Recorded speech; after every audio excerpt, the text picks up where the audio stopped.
Hi everyone, this is Cara Morgan and I'm coming to you with this week's tip of the week. And today we're going to focus on making your meetings more effective and productive. So the first thing about meetings is that they're one of the best tools that you can have in your arsenal to increase your productivity and gather people together to deliver information that's critical to your organization.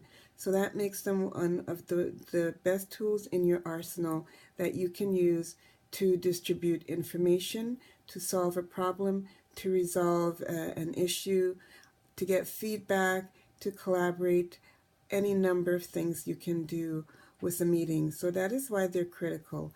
And it doesn't matter whether you are an organization of two or whether you have 200. They're one of the best tools that you can use and something that most businesses use on a regular basis. The challenge is using them in a way that is effective and in a way that people feel that they're getting good use for their time and the organization is spending that money appropriately. Because what happens sometimes is that meetings are just called for the sake of having a meeting, but some of the people that are attending the meeting don't really need to be there, and that is a cost to your organization that impacts your operational costs directly because those people are still getting paid a salary. So I'm just going to give you a few tips so you can organize and plan your meetings more effectively so that they're productive, so that your staff is engaged and everyone feels that they have a purpose for being at that meeting. So in order to get your meetings to be productive, you need four key things. The first one being a purpose. The purpose is the reason for having the meeting. So it needs to be really clear to people why the meeting is taking place and what's supposed to come out of the meeting.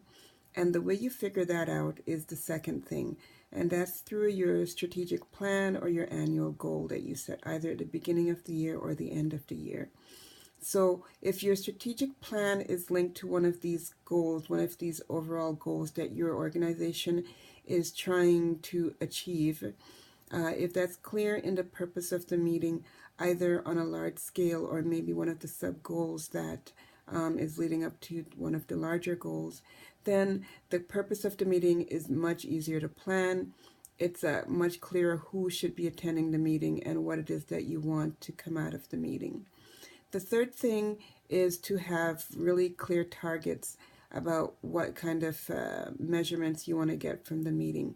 So you might have metrics around timelines, metrics around things that you want to measure, outcomes that you're looking for that are very specific and measurable, and usually like something that you can calculate. So it's very clear on how to calculate it. Either, it's a number or a timeline or something like that. That's really easy and direct to figure out.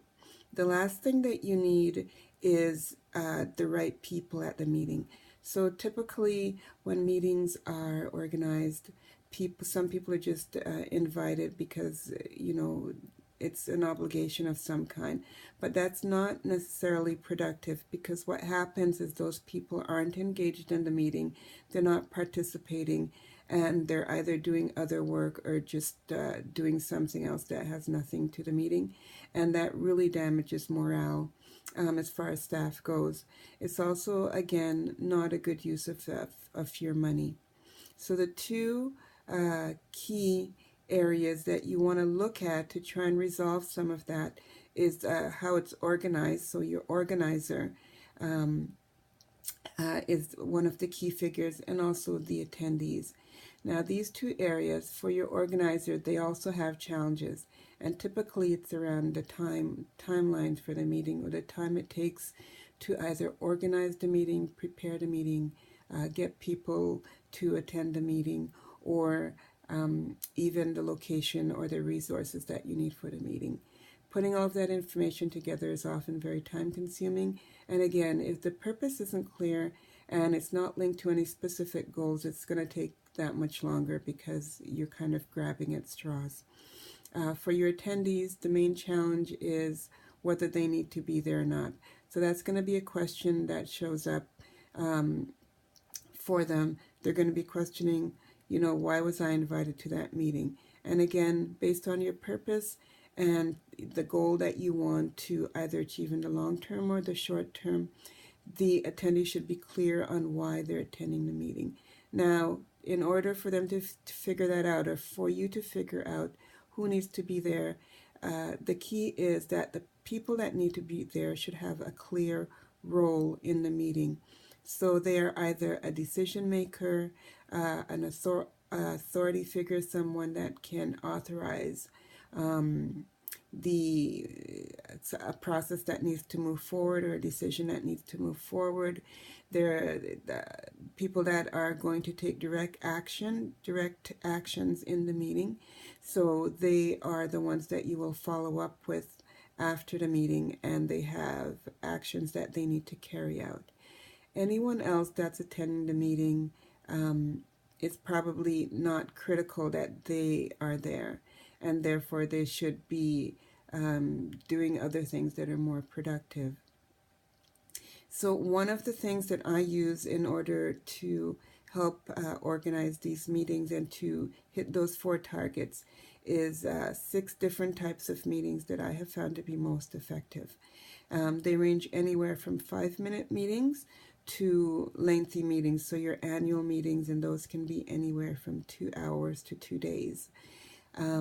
You don't have to use all 6 of them, but it's a good idea to combine several of them. And it really depends on the type of organization that you have, who's attending the meeting, and the goals that you want to come out of the meeting, and also probably the size of your organization. There is a link at the bottom of this video that will allow you to download that chart of the 6 meetings that you need, or that would be most useful, and it'll tell you, when's a good time to use the meeting, the objective that the meeting is geared towards, the length of time, and some other critical information that you'll need.